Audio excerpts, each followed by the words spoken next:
We conclude today the book of Nashim, book of women. By no means did we conclude about women. That's a never-ending story.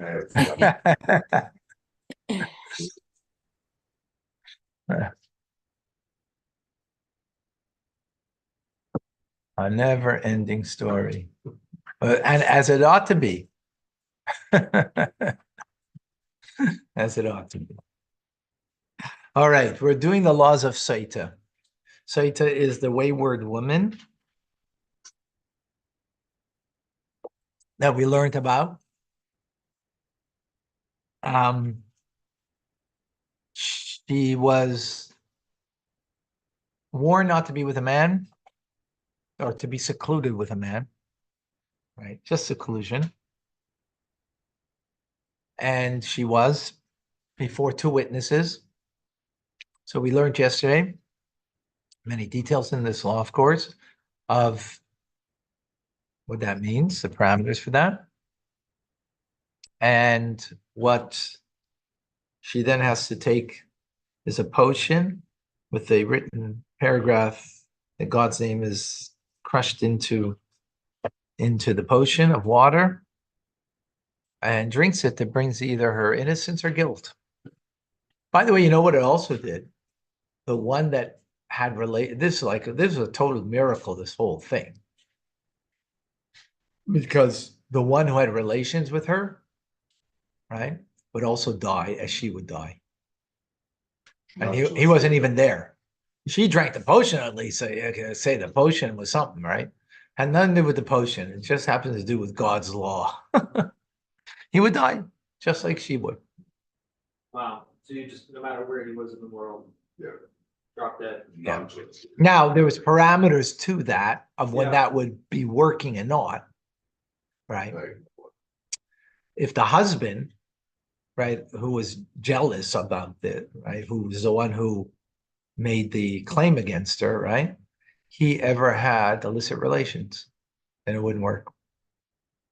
Wow, so she could have had illicit relations, but if he had also had illicit relations, then it won't work for her. It won't work. Yeah, it won't work. They might think that she didn't do anything. So it won't work. Yeah. Okay. Yeah. Wow. Okay. Which is an interesting concept, the whole thing, right? And now there's the point being, the whole thing is totally miraculous. The whole thing is totally miraculous. In other words, it's not a normal thing we're talking about here, right? Not a normal thing. Pretty powerful potion. No, it's obviously in the end, it's not really the potion, it's God. Yeah. Why? Because he didn't drink the potion. She only drinks it, not him. Yeah. But he also dies. Okay. Anyways. Okay, chapter number 4. This is the final chapter of the book of women. Okay. And we will conclude today the 4th book. Wow. Okay, on the 15th of Adar, the court attends to the needs of the community at large. They would start, because 15th of Adar is the day after Purim, right? They would start, and it's coming to spring. It's like spring, or at least coming towards spring. They would fix the roads. They would, because the roads now, you have to go to Jerusalem for Pesach, right? Yeah. It's a month before Pesach. So a lot of communal things that they would do, all right? At that time, they checked which women should be compelled to drink, so that they can compel them to drink, and which should be given the warning, so that they would be divorced after receiving the money due to them by virtue of the ksuba. The sota can, however, be compelled to drink at any time of the year. I guess it was a particular time of year that they put more of an emphasis on it, even though it can be done an entire year. Yeah. A soita is compelled to drink the bitter water only during the daytime. The entire day is fit for this purpose. The two soitas should not be compelled to drink at the same time as implied by the verse, and the priest shall have her stand. So the verse is speaking in singular form, so it's only a singular, act that's done. When the soita says, I will not drink the bitter water, which she could say, because she is overcome by fear, she has the option of retracting and saying that she will drink the waters. If, however, she says she will not drink the water when she is healthy and not affected by fear, she may not change her mind and say that she will drink the bitter water. Yeah, because she's agreeing to drink the water. It's just doing. Oh, 1 second. That she will not drink when she's healthy, not affected by. But I'm saying the general principle is that she's given the option between, like, saying that, like, confessing or drinking the water. No. She can confess Yeah. or not confess and decide not to drink. Oh, so she just said not to drink the water. She can do that. She can do that. A woman who's innocent will want to drink the water because Yeah. it'll be a blessing for her, Yeah. right? Yeah. So the woman is not innocent. She can confess or say, I don't want to drink, but then she has to divorce her husband and not get the ksuba money, right? So she has the choices, right? So I just want to get, if however she says she will not drink the water when she is healthy and not affected by fear, she may not change her mind and say that she will drink the water. Her original refusal to drink the water is interpreted as an admission of guilt that cannot be retracted. So I'm not clear. Like, isn't fear also an admission of guilt? Right. In other words, what we're saying that you don't want to drink is an admission of guilt.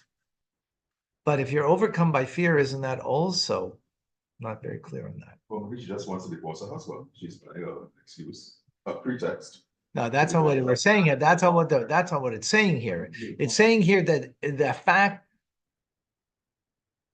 Maybe she doesn't have faith. in other words, the fact, if you're not fearful, what this is saying, I don't understand it clearly, but what it is saying is that if she's not fearful to drink it, but she said, I'm not going to drink it.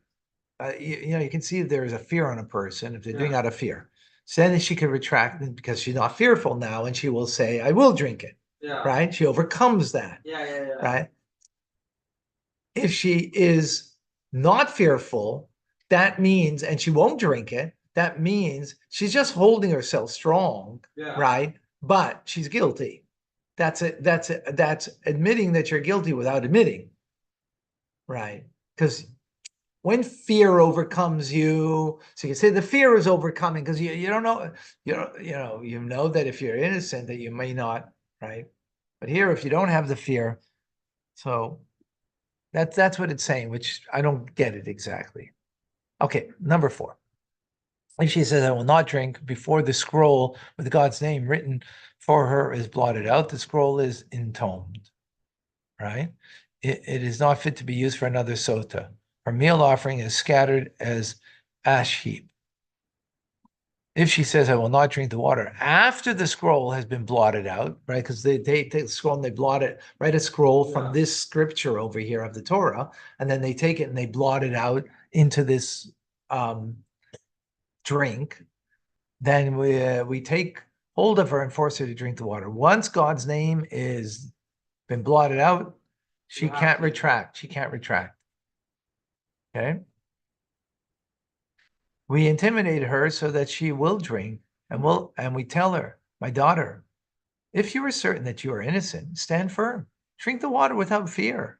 For the water can be compared to the powder of a drug placed on the skin. If there was a wound, it will penetrate and descend. If there is no wound, it will have no effect. Huh? They can intimidate her.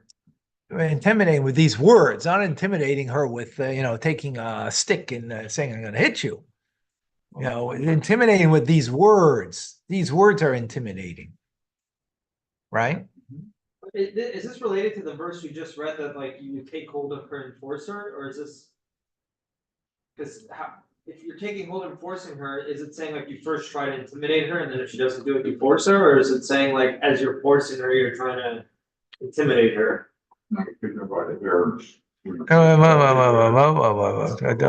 Please don't say things, David. Okay. Thank you. So I'm looking in the Hebrew, it says Bal Korachach. It doesn't say we take her by force. Mashkino is about Korachach. She make her drink forcibly. So you know what? It's a good question because here it sounds like, I think this is what it means that you are forcing her. Yeah. You're saying these words to her, right? You're intimidating her, which would mean forcing. Yeah, That this is what you're saying to her. you're really pressuring her. You're putting the pressure on my daughter. If you're so certain that you're innocent, so stand firm, drink the water without fear. Yeah, Right? That's what it means forcibly, because Yeah. that's the continuation of the previous. Yeah. Right. If she says, I committed adultery, although the scroll had been blotted out, the water should be poured out, for they are not a sacred of a sacred nature, and are meal offerings scattered in the ash heap.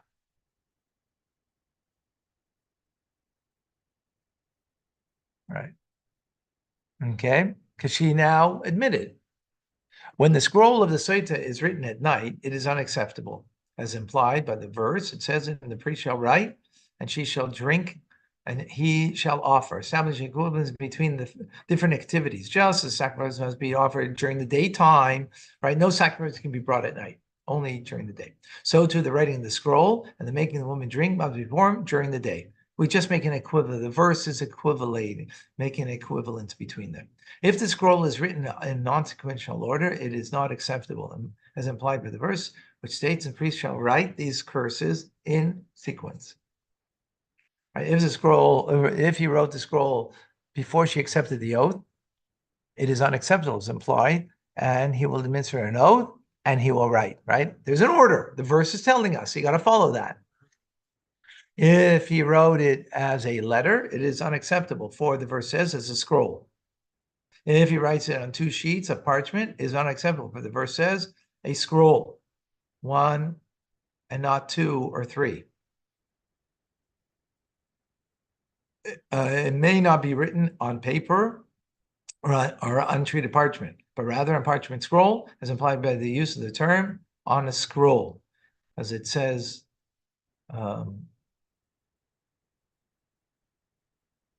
It says scroll, right? If it's written on paper or untreated parchment, unacceptable. 9. Yeah. If the scroll is written by an Israelite or a priest who is a minor, it is unacceptable. As it states, a priest shall write. Has to be a kohen. He should not write it with kumus or kantum or any other substance that leaves a permanent mark. Instead, he should write the ink without kantum, which makes it not permanent, like a permanent marker, permanent ink. Okay? It says he will write it and blot it out, implied that one must write with a substance that can be blotted out. If one writes with a substance that leaves a permanent impression, it's unacceptable. If when the writing of the scroll is being blotted out, any trace of the writing remains, it's unacceptable. Those thoroughly blotted out. If the kohen writes one letter and then blots it out, and then writes another letter and blots it out, completing the writing with the entire scroll in this manner, it's unacceptable. It must be written out completely at one time to be acceptable, because it says written and blotted. So write it and then blot it. Yeah. If the scroll was not written for the sake of the woman, or if it was not blotted out for the sake of the woman, it's unacceptable. In other words, this is written specifically for this woman, not just for any saita, right?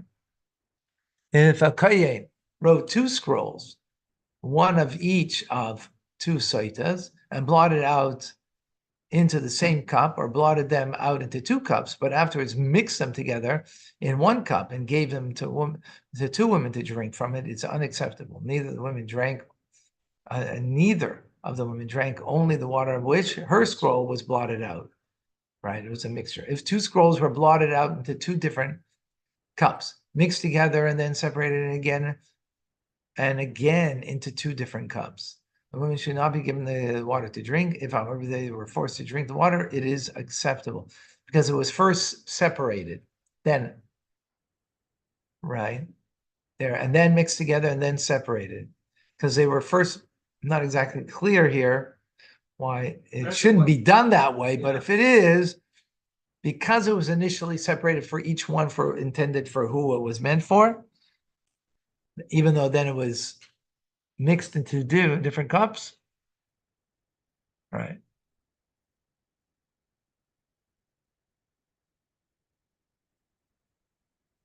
Very If- interesting, that verse. Yeah.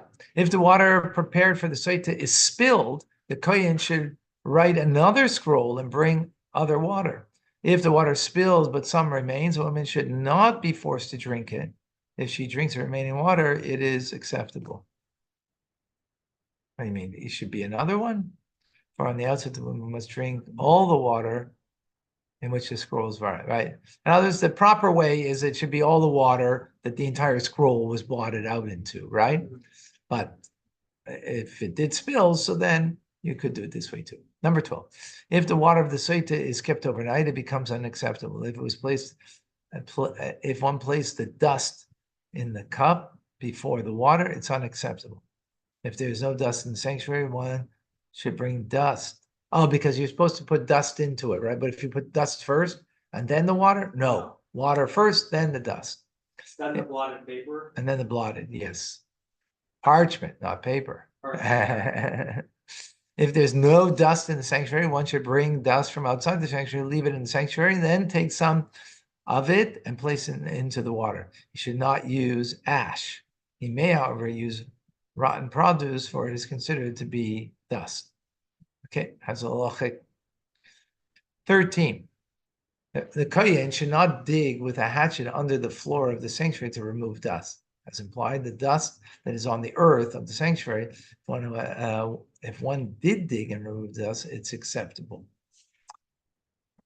That's confusing. To be on the surface. Now there's in halachic terminology, there's something called lechatchila and b'diavad. Lechatchila means on the outset the best way to do it. B'diavad, that if you didn't do it that way, and it was done another way, right? Like we said, it should be the full cup with the complete blotted scroll. But if there was some remaining, because it spilled, that's also okay. Yeah. It's not the preferred. There's the preferred and second way. Yeah.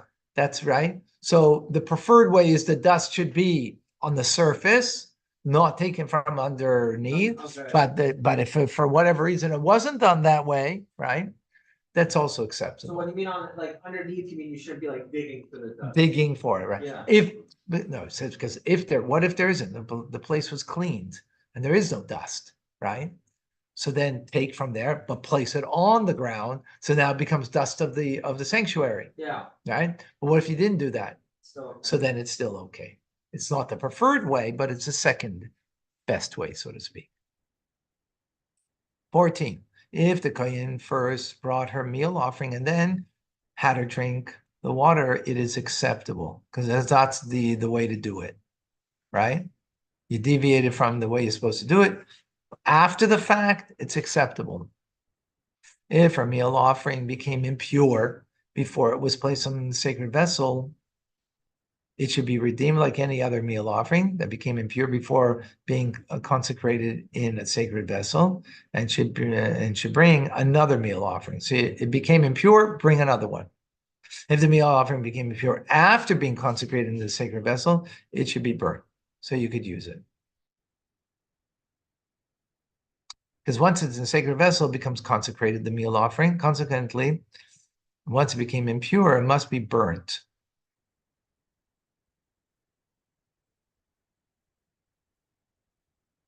So you can redeem a meal offering that became impure. You can make it pure. Bring it up. Oh, means bring another one. Okay. That's it means another one. Similarly, if a woman admitted in committing adultery before the fistful of meal was taken from the meal offering, she refused to drink the water. Her husband was unwilling, or either one, right? Either one of these circumstances, right? She admitted either when the fistful of meal was taken for the meal offering, right? So now it's supposed to go onto the altar, right? But she admits now. She refused to drink the water. She admits. Her husband was unwilling to have her drink the water, and she admitted, right? Witnesses came and testified that she committed adultery. What does that mean that she admitted? You're saying or, right? Yeah. If any of these things happen. Or any of these things. Her husband died, or she died. The question is about the meal offering. Yeah. Right? You took the fistful of meal offering, the kohen, right? Yeah. And ready to put it on the altar. What do you do then?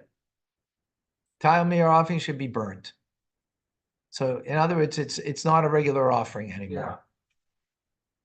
If any, because in this meal offering, it'd be only a fistful, and then the rest the Kohanim would eat in that watch, but not in this instance, the entirety would be burned.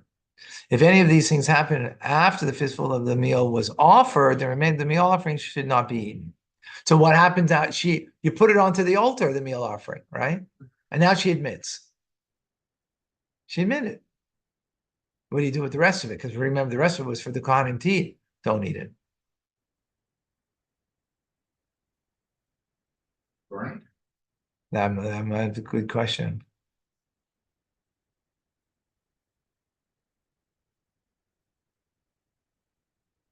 it says. Doesn't meal say. offering must be burned. Of this, it said? That's what footnote number 6 says. Oh, okay, fine. Thank you then.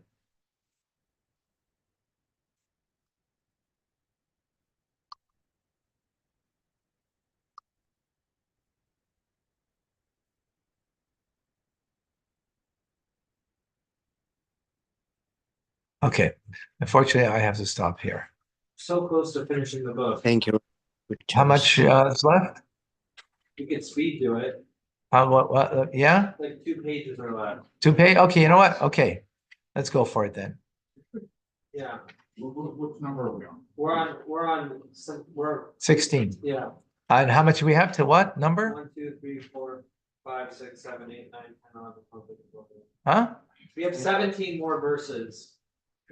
17. What's this? 31? We're here, we have this page, we have And this page, and we have this page. What's the last number? I don't know I don't know how What's to the read. letters? It's all in Hebrew. Yud Tav. Yud Tes. Yud Tav. 19? 19. Let me see here. Yeah. Okay, you're right. Let's go for it. I didn't Wow. realize. Okay. If a man yes, why not finish and we can celebrate finishing the book. Okay. If a man warns his wife against entering the privacy with several men, and she entered into privacy with each of the men in question, she is required to bring one meal offering, which includes them all, when her husband requires her to drink the bitter water, right? So she brings only one offering here. Yeah, This is implied. She was private with many men. No, you messed up we reverse. skipped the verse. 15? Oh, okay. If the Saita's husband was a Kayin, the remainder of the meal offering should not be eaten because he has a portion in it. It should not, however, be burned on the altar in its entirety. Oh, so it was on the altar in its entirety, as are other meal offerings brought by male priests, because the woman also has a portion Yeah. in it. Therefore, the fistful of meal offering is offered as a distinct entity, and the remainder is scattered as the ash heap. Okay. If the witnesses are discovered to have lied, the meal offering is considered as a non-sacred entity. Right? They lied, saying that she was private with him, Yeah, with someone, right? But now he took a fistful. yeah, It's not a sanctified thing. It's only sanctified because of the entire process that took place. But yeah.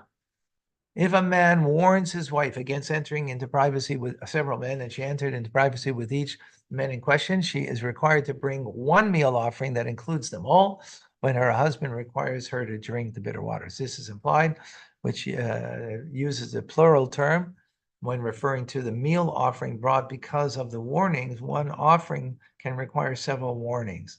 Minchas kena'is he. Yeah, minchas is plural, while kena'is is plural, meaning plural jealousies, Yeah, meaning more than one man, yeah, right? That he said, don't be private with. yeah. Right? And but one offering. So from there we learn that it's just one. Okay. Number 17, based on the principle of Gilgul Shvuah. Gilgul Shvuah means that if you have to take an oath on something else, we could roll into it another oath that had nothing to do with that Okay, original oath. so like combine them. You combine, right? You can combine. An oath that you are obligated to take now, and something that you would not be obligated on its own stead, we can roll it in there and you make a double oath. Okay? That's Gilgul Shvuah. The husband may have the woman include in her oath that she did not commit adultery with the man concerning whom she was given a warning, or with any other man, that she did not commit adultery during the time between her consecration and consummation of marriage, nor after consummation. Let me, I have to see that because what's the instance of here? On one claim, the prison. So I'm not clear. She is taking an oath for something else. Now the husband, who told her not to be in private, he can have her take an oath that she didn't commit adultery. And as opposed to going through this whole process, it seems to be, as opposed to, Yeah. right? He may not, however, have her include that she did not engage in relations with them before she was consecrated, or between the time that she was divorced and remarried, if she was in fact divorced and remarried. Rationale is that even if she engaged in relations with other men at that time, she was not forbidden to her husband. And whenever she is not forbidden to him, he cannot make a stipulation regarding her conduct. You can engage in more than one man. No. If he can't say to her, right? He was told her, don't be with this man, right? And now he saw her, led to it, and now she's got to take an oath for some other thing, right? Says, okay, and she's in court taking that oath. Says, I want to have her take an oath that she wasn't with another man. It'll only be when that she was married. Now, I can say take an oath before we were married. He has no right to her then.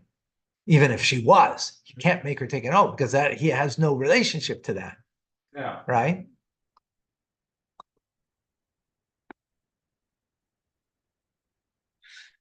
For this reason, if a man married a Yavama, he cannot compel her to include in her oath that she not engage in relations with others while she was waiting for him to perform Yibum. Because she's not really married to him. There's a relationship, but they're not married. Yeah. They're not consecrated yet. Yeah. Right? He may, however, compel her to include in her oath that she not committed adultery when married to his brother. For if she committed adultery when married to his brother, she's forbidden to him. Because there is a connection between them. Right? So that he could. Similarly, if the husband divorced his wife and remarried her, he may compel her to include in her oath that she did not commit adultery when married to him originally, even though they got divorced. He could include that. Similarly, he may have her include in her oath that she will not commit adultery in the future, or that she will not commit adultery if he divorces her and remarries her. Wow. I mean, that's obviously an odd thing. The point is bringing out that he can make her do that about something that, even though there will be that oath is taking place in a time before they get divorced. And once they get divorced, they cut off any connection between each other, and yet it still applies to, right, which is chiddush. Wait. It still applies to like in between the divorce and the remarrying, or it applies No, to only after remarrying. Only after Yeah, remarrying. yeah. But that's also a novelty because the divorce cuts off any connection. So therefore, whatever the Yeah. vow was should be ended, but No. it's not. In such an instance, if she commits adultery in the future, the waters will check her fidelity. And if she is guilty, the physical phenomena described above will be visited upon her. It seems like it's saying there's still a connection even between divorced people. There's some sort of lingering. I guess maybe only because he says to her, listen, they're in a relationship like, hate-love relationship, married, divorce, kind, which Yeah. happens unfortunately in couples, right? There's always talk of divorce when they're married. So, that's where they are at, right? Yeah. So he's saying now, as being a married, I might even divorce you afterwards. I don't know what's going to be, right? So, but want you to take an oath that if I might divorce you, but I might want you to take you back because I'm going to feel lonely or whatever, right? Yeah. And take you back, but I want you to take that you're not going to commit adultery. The point being over here that it's still, you're right, he's only saying in a time when they are connected. Yeah. So even though there was something that will disconnect them, but the vow was taken in a time of connection, so therefore it applies even when there was a disconnect of divorce, when they remarry. Okay, it's a big chiddush.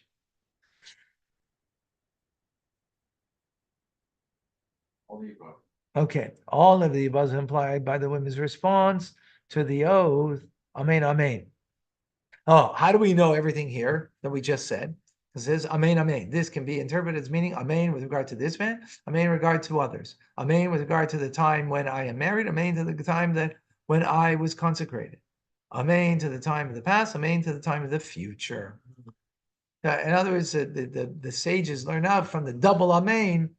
Right? What are you saying amen to two things? I mean, because there's two different possibilities that you are, right? And that's what it means.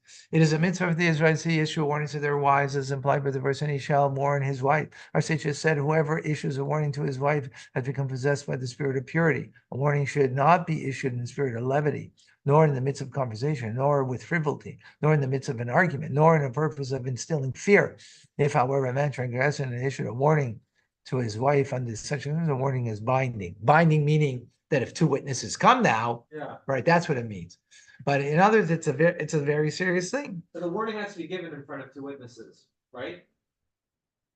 No, No, it doesn't? No. Okay, two witnesses afterwards have to see that she was private, okay, right? He could give it in front of two witnesses, but he don't have to. No, two witnesses thereafter have to see that she went into private privacy with this person who she got the warning about. so what if she said, oh, I didn't have a warning, and he said, yeah, we did have a warning?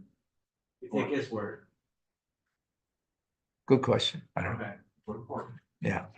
So yeah, if you did, I don't think halachically you have to have, but that's a good question. I don't know. 19, this last halacha, yeah. It's not proper for a man to rush and at the outset issue a warning in the presence of witnesses. Okay, so we do have it.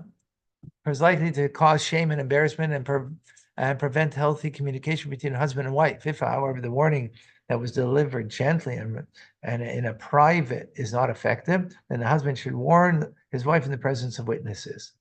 So yeah, first the warning is private, right? Because you don't want to make, you don't want to make an unhealthy relationship. Yeah. So first is private, but if that doesn't work, then he's saying not to rush it. Instead, he should first speak to his wife privately and gently, in the spirit of purity and caution, in order to guide her in the proper path and remove obstacles. Whenever a person is not careful regarding the conduct of his wife, his sons and members of the household, warning them and scrutinizing their ways at all times, so that he knows that they are perfect without sin or transgression, he himself is a sinner. Right? If you're always scrutinizing your wife and kids, don't do that, as implied by Job. And you shall know that your tent is at peace, and scrutinize your dwelling, and you shall not sin.